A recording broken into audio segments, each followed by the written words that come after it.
Galavina, Guia Dolosana, Angita Talitakini and Navarro and Bula FM and Golden Point Resort, Basendo Nambandana Here, Vinaka.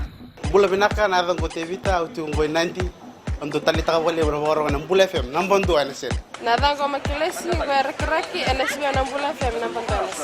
Hello, Ratu Kitchen in Gatobo, and do Talita Navarro and Bula FM, and Mulder and Sherry, Bula FM, number 2 and Ser.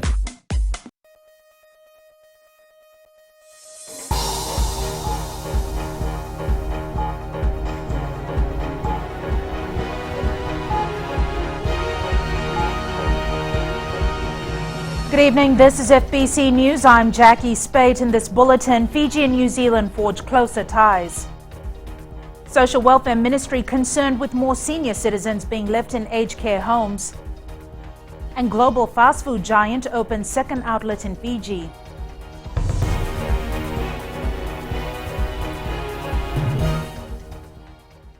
The visit by New Zealand Foreign Minister Murray McCully signifies a strengthening of diplomatic ties after years of frayed relations. McCully spoke to FBC News today saying there's been frank but positive talks with all cabinet members he's met. Farzana Nisha has more. New Zealand Foreign Minister Murray McCully and his team sitting across the table from Fijian Trade Minister Fbctv. Among a range of discussions, labour mobility topped the agenda not just in this meeting, but with most Fijian ministers. We have 9,500 people from within the region that this year will come to work in New Zealand over several months. The minister has been driving increase in numbers from Fiji since we launched the scheme here. We've been very keen to cooperate with him in that respect, and he's been also suggesting some enhancements to REC. So that's been one of the big initiatives that we're working on together. McCully says cooperation on trade, labour movement, diplomatic relations and other policy matters is important for the two countries, but also puts us ahead as joint leaders in the region. The Foreign Minister is also upbeat about political relations. I think the relationship is in good heart. The formal foreign policy talks, I think, the sort of annual conversation you have with big partners. But then there are, to the side, the sort of conversations we can have with trade and employment and other ministers that reflect the diversity of the relationship that we have. Trade Minister Fbctv says he's been able to put forward concerns that Fiji has, including biosecurity and PESA Plus negotiations. Plus some other issues were raised regarding biosecurity issues that we've had in the previous last year or so, 12 months or so. We need to move forward and move on to that. We did tell him that we know our biosecurity is getting there at the end of the day to be one of the best in terms of the Pacific area. And there are issues we need to iron out so that we don't have problems with respect to trade. McCully adds they are trying to get New Zealand Prime Minister John Key to pay a visit here. Farzana Nisha, FBC News. Parents and guardians must learn the behavioral patterns of their children in order to detect whether they've been sexually abused. Following numerous reports of child abuse, FBC News has spoken to an expert on what to look out for.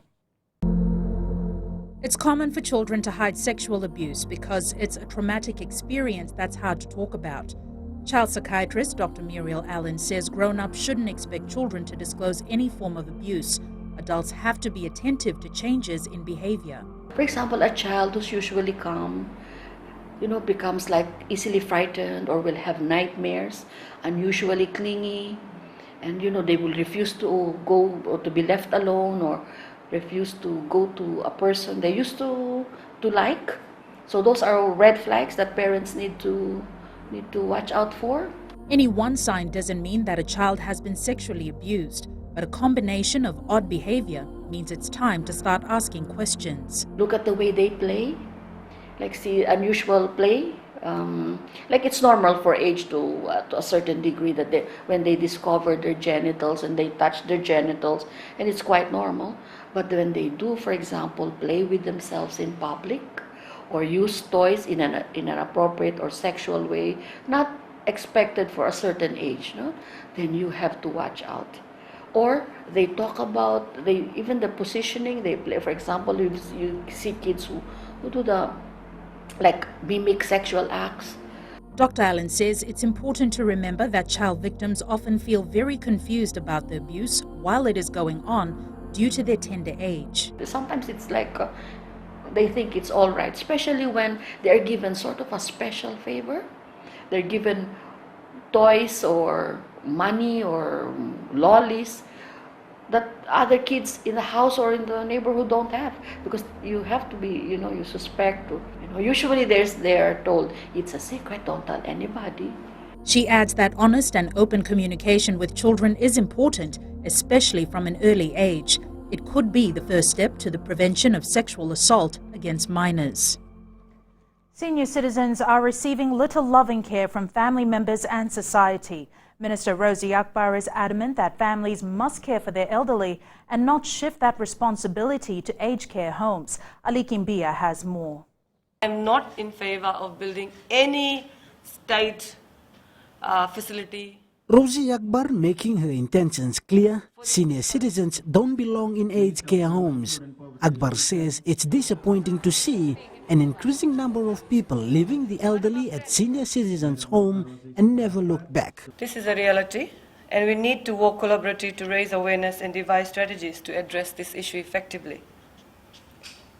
Ladies and gentlemen, we should turn and question ourselves. What happened to the values of the past, where one treated their parents as leaders of the household, where the views of the parent mattered in important decision makings? Members of the National Council of Older Persons have also raised concerns, saying more awareness is needed. It's an important time that we create awareness about caring for the senior citizens. I think my advice to children, to our children out there in the community, you should look after your own parents. You should look after your own parents because they have done their best. They've looked after you, so it's time that you look after them. Akbar agrees that there is still a lack of support and care for senior citizens, despite government efforts to raise awareness on the social responsibilities of the younger generation. Akbar adds this is not the end of the road. Her ministry will ensure that senior citizens get the care and support they deserve, hopefully from their very own family. And we will explore all avenues to see that we do not leave anyone behind. The 2013 Constitution also states that an individual must not be discriminated against on the grounds of age. Ali Kimbia, FBC News. Fiji will sign the Paris Agreement following parliamentary endorsement last Friday. Prime Minister Voreqe Bainimarama is expected to lead a delegation to the United Nations in New York come April. Savara Tamboa has more details. Fiji is working on new climate change measures in line with the Paris Agreement, which came out of the Conference of Parties summit late last year. Director Climate Change Obini Ralulu says the agreement will only become binding if all 55 countries who are parties to the United Nations Framework Conventions on Climate Change also become signatories. One of the opportunities opening up is through this Paris Agreement. The big developed countries have committed to increase their funding to countries to adapt to climate change, provided that they are in line with their national priorities. And for Fiji, that's a big opportunity for us to support government resources in implementing some of the priorities that we have. Ralulu says it's necessary to get large carbon-emitting countries to also sign the Paris Agreement in order to make it effective. Only then will affected communities have access to funds to mitigate the effects of climate change. On the international front, we continue our diplomacy, advocacy to try and convince the big countries to get on board and sign the agreement. And on the domestic front, we continue with what we're doing now. Right now in the process of putting together our new development plan, and within the new development plan looking at climate change and disaster risk management strategies that we need to build in to ensure that Fiji's communities are resilient to the effects of climate change. Fiji in the next 5 years will be looking at development that factors in the effects of climate change, be it new roads, houses or food security. Sabera Tambua, FBC News. Coming up after the break, early morning accident causes traffic delays in Nasinu.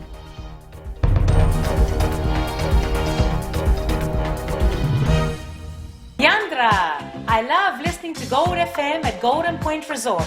Gold FM, only the classic hits. Hola, my name is General from Recreative Village. I love listening to Gold FM, only the classic. I'm Moses from Valeu. I love listening to Gold FM, only the classic hits. My name is Marida Manako. I'm from Kandavu. I like listening to Gold FM, only the classic hits. My name is Tilipa from Tavor Town. I love listening to Gold FM, only the classic hits. Gold FM, only the classic hits.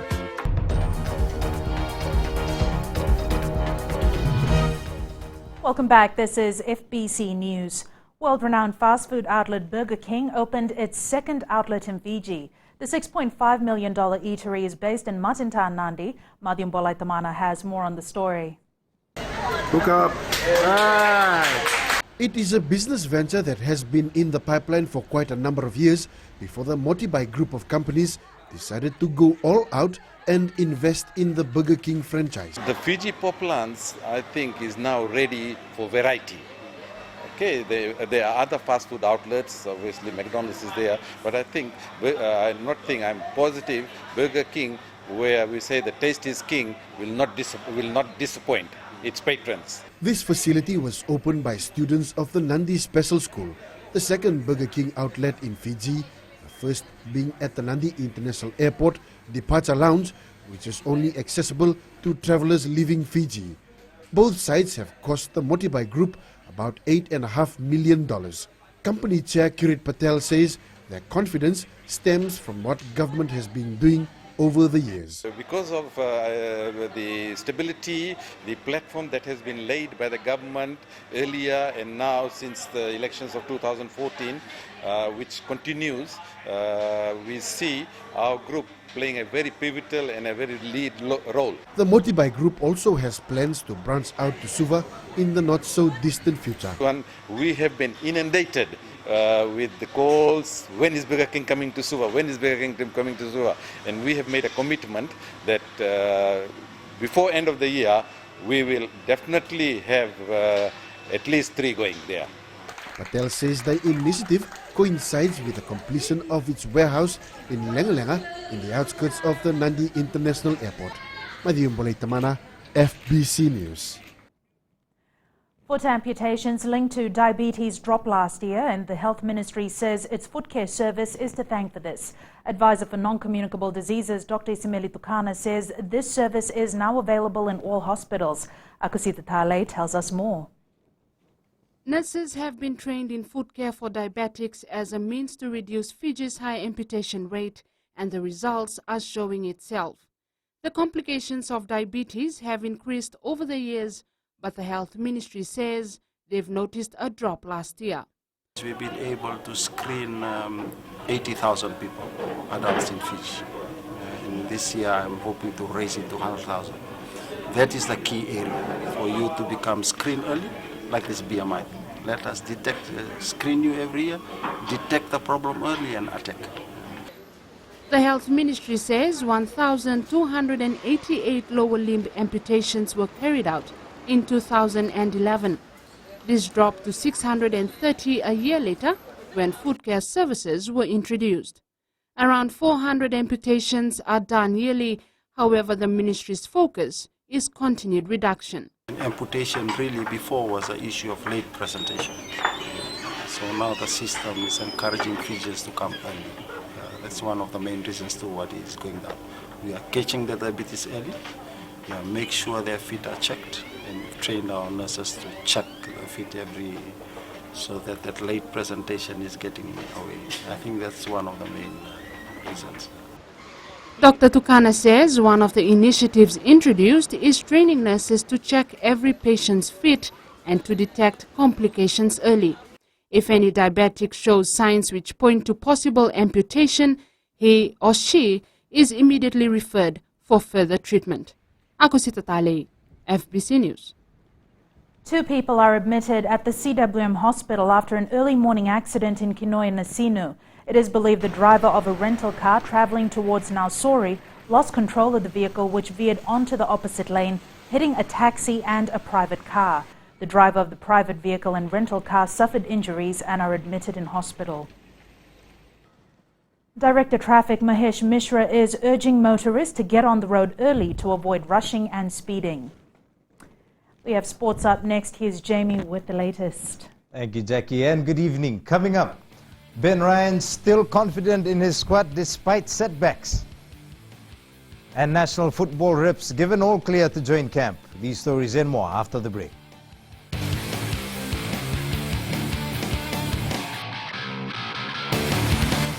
मैं हूँ रेहान खान गुरबो तालेबू के जैसे festival A grade है गुरबो में उसी तरह मिर्ची FM number 1 है गुरबो में एलिन लटका में मिर्ची एफएम को लॉक कर दिया जाए मिर्ची एफएम इट्स हॉट हम नकाशी से साइमान है हमारा फेस्टिवल जैसे नंबर 1 है वैसे मिर्ची एफएम नंबर 1 है माय नेम इज दिनेश हम नैंडी में काम करता है स्लीपिंग जायंट जिपलाइन में और Mirchi FM is hot I like it Mirchi FM it's hot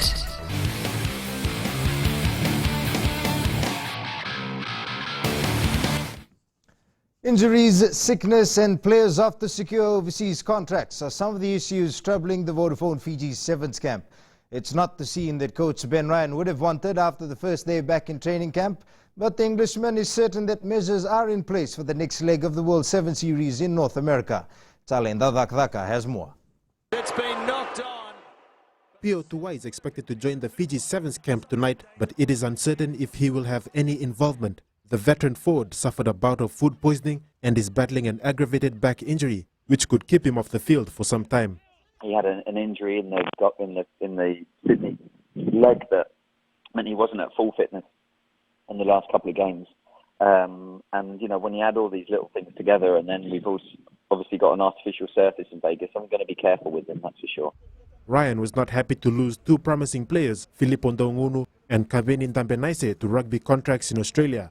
Not really the right word to use, contracts overseas, because they're not joining professional clubs, they're amateur clubs at a low level. They've made the decision to go to these clubs in Australia, and I hope their visas are in order. You know, you wish them the best, but I wish they'd also told us, rather than just coming to camp and then tell us. It means that we can't, you know, it's harder to replace those players, and it's given two boys a missed opportunity. Jer Tuwai is nursing an ankle injury, and Ryan is not ready to take a gamble with the Rio Olympic Games looming. If there's any doubt, I'm not going to force them through. I'm just going to rest them, because the longer picture is making sure that we're going to have guys fit and healthy for Rio and for some of the other tournaments coming up. And every time that one of these guys misses out, then, you know, at least that gives me an opportunity for one of our youngsters to have a chance to play. It's not all doom and gloom for Ryan, as he believes the remaining members of the extended squad can still form a lethal combination to compete in Las Vegas and Vancouver next month. Talento Takavaka, FBC Sports.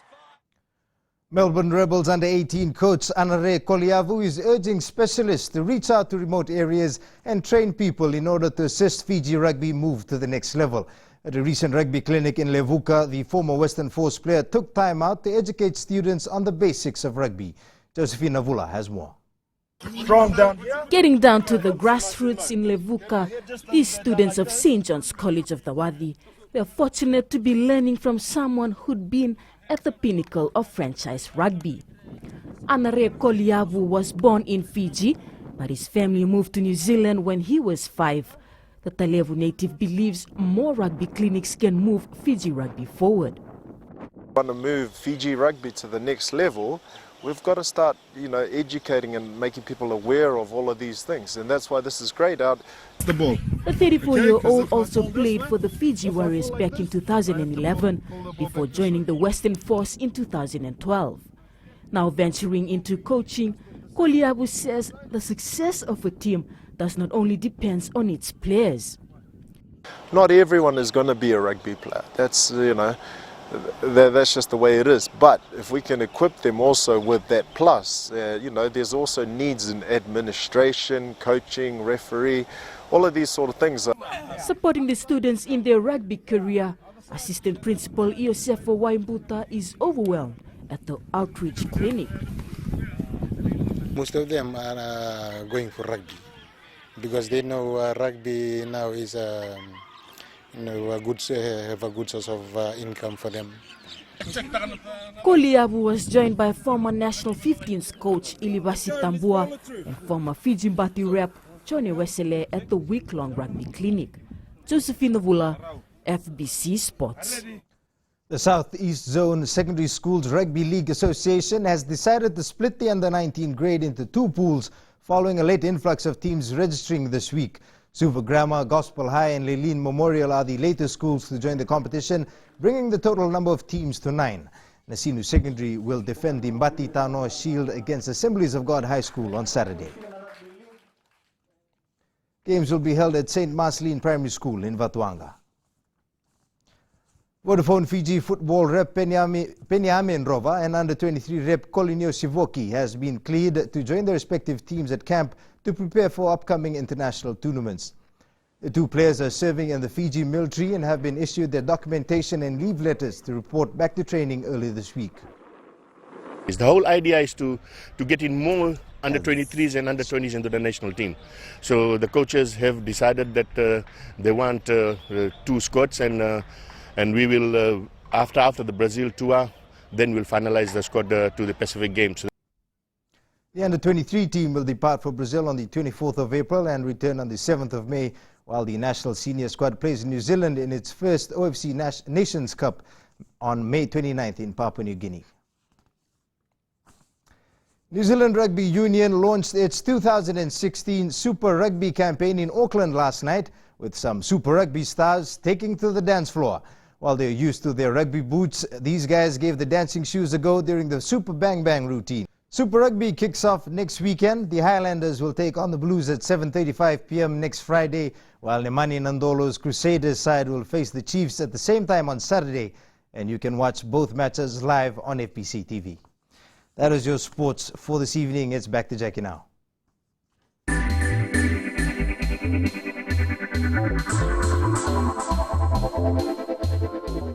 Westpac Bank in Suva celebrated the 2016 Chinese New Year with the official welcoming of the bank's new appointed General Manager, Brett Hooker. Hooker says the Chinese community has contributed to the nation's economy over the years and is also the fastest growing tourist arrivals in the country. He adds that the bank is part of an Asia-Pacific group that will make Fiji's banking more significant with digital transformation in the years to come. Committed to building strong relationships and support with our Asian customers. Recently, Westpac joined the Westpac Asia Pacific Group, so we now report in with Singapore, India, Indonesia and other countries throughout the region, which helps us link our customers with opportunities through Asia and make banking easier within the region.